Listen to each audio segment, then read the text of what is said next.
Hey, good morning guys. So today I'm going to do a video on what to look for when buying a green drill for food plots or farming. Most of these are now for food plots. So this is a John Deere Van Brunt Model B, and I'm very lucky it's got the double disc openers down there. These are really hard to find. And I was just going to go over a few things to look for. So I've had this painted red because I like case over John Deere, but actually, to be honest with you, I wish I would have left it green. But anyways, so how the green drill works is you have the seed box here. You can see the remnants from the soybeans I planted, and there's little gears down in there that move back and forth. You can see it here. And as you adjust the seed rate, the more it moves to the right and the more over. But when you're looking to buy these, the important thing is to look at the seed boxes. Some of them have fertilizer and some of them just have a grass box like this. I got very lucky, and these are the galvanized boxes. You can see some of the paint flaking off, and this thing is about as new condition as something that's 70 years old could be. As you can see, it's just perfect on the inside. This is what they call a grass seed box here. That is for smaller seeds. You can see it's much smaller. This is where you plant your brassicas or your radish, anything really small, canola. So they have this cam system that you pull this lever down and it drops it, and you pull it again and it moves a few feet, and then it comes up. It's actually pretty ingenious. A lot of the modern ones are hydraulic, but when you're doing food plots and stuff, this just can't be beat. Quite frankly, it works amazingly. So other than that, when you're going to buy one, you want to check these springs, make sure they're all free and the movement's free. They're all in good shape, because some of these they can break, or they get people haven't used them in a long time and they get frozen. This one's got a lot of crap on it because I keep it pretty well oiled. And this like little seed tubes here, all the gears. You just want to go over it and make sure everything's functional and moving. And this right here is my depth adjust. So what this does is puts tension on the seed plates and forces them down into the ground. So right here where we are, we have really, really light soil. It's sandy loam. So I keep it pretty light. But if you have heavier soil like they do in some areas, you're going to want to put a little more pressure. Heck, I've even no-tilled this drill before in the soil we have, and it actually works. And I get good stands out of it. Other than that, you just want to look at the welds, make sure everything's good. I'll make a video on at some point on greasing this thing. It does love grease. There's about 10,000 grease zerks. I'm exaggerating, of course, but there's a lot of grease zerks on this thing because it's all mechanical. But yeah, probably the most important ones, I would say, are actually these ones back here. I don't know if you can see that right there.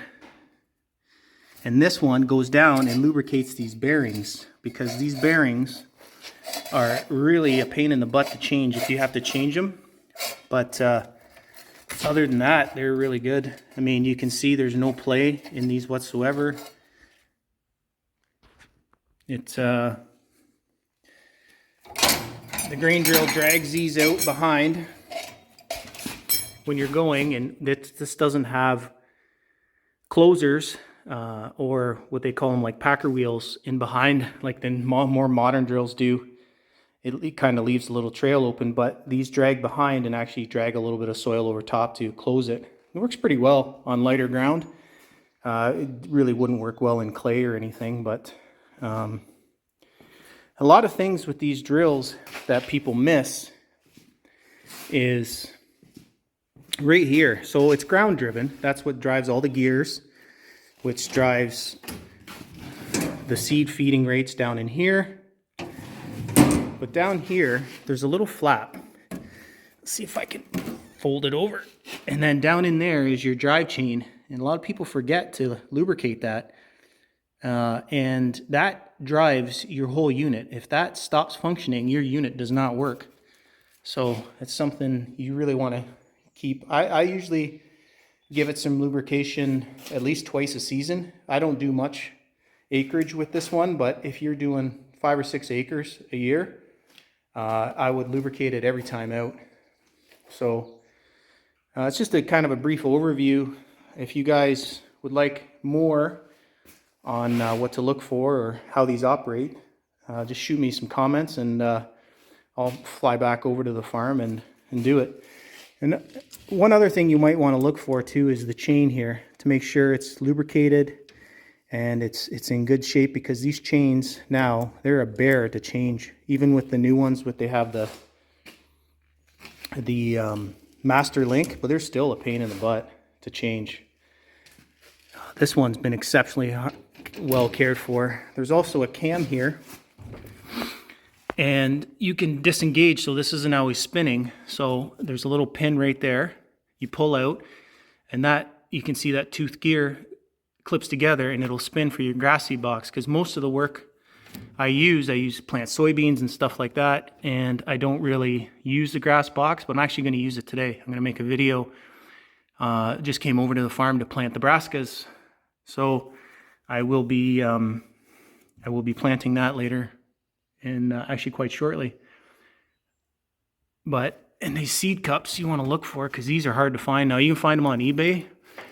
John Deere doesn't sell them, but they do sell these little flaps also. So there's little, on the side of these seed cups, there's little slots, 2 on one side and 1 on the other for seed size. And this is important to find out what seed size you have and move the cup accordingly. There's small, medium, and large for the big box. And when you do that, it'll meter your seeds like properly, instead of just dumping them all out. Because again, this thing's probably 70 years old. So if you have a bigger hole, like if you have the cup set to, or the flap set to too big of a size, you'll get more than you intended. Whereas, so most of my soybean seed, you can still see some left from the spring there. I run it on medium. I don't plant like kidney beans or anything really big, so I kind of always leave them on medium, and it's worked for me year after year. So yeah, other than that, if you can, I highly recommend you get a double disc. The single discs are kind of cantilevered and open up, and they do work, but the double disc just does such a nice job. I get great stands every single time with this drill. It just opens up a perfect channel, and it just works real well. I really think it makes a difference. Again, the single disc will work. Heck, a shoe will work. Some of these really old ones use shoes, but I highly recommend. So, like I said, guys, if you want any more information on it, just when you do go to look at these, just look it all over. The seed cups, make sure everything is moving. That's the big thing. You can still get parts, like people tear them down and put parts on eBay, but you're going to pay for it. So yeah, these work, in my opinion, they work just as good as any modern drill. Maybe not a no-till drill, but you can, like I said before, you can actually no-till these drills in lighter ground. I've done it, and it works amazingly. You just have to put a little more down pressure with this wheel here. I put it up in 4 or 5 turns, just because it does get a little bit of a crust versus freshly tilled earth. One other thing you want to look on is tires, because sometimes you're coming from quite far away, and you might have to tow it 10, 20, 30 miles. You want to make sure you have a decent set of tires on it.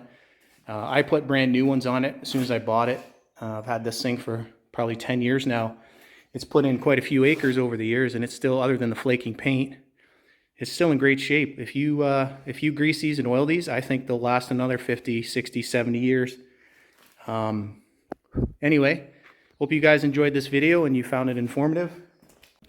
Hey, one other thing I wanted to mention, guys, was these usually sit on the inside of the flap, and it does like your seeding rates for all different kinds of different seeds. And you can see like the mark at the top, you know, 16, 20, 24, 28, and that corresponds to this chart on the back. You can see all the different marks, and then you move this lever right here to the corresponding number that the seeding rate that you want to use, which is on this chart. Hopefully you guys can see that.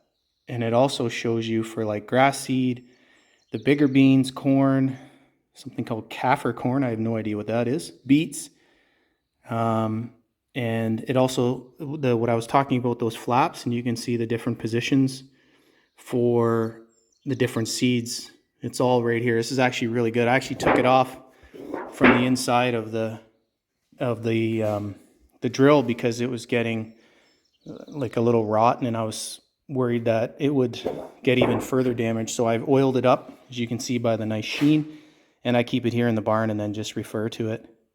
But yeah, these are really really good drills. I'd highly recommend them. They're getting good ones are pretty much impossible to find now, but there's still a few out there, especially ones that I keep this in the barn. And with my other equipment here, I have a cultipacker, another disc. I have a limer over here for egg lime.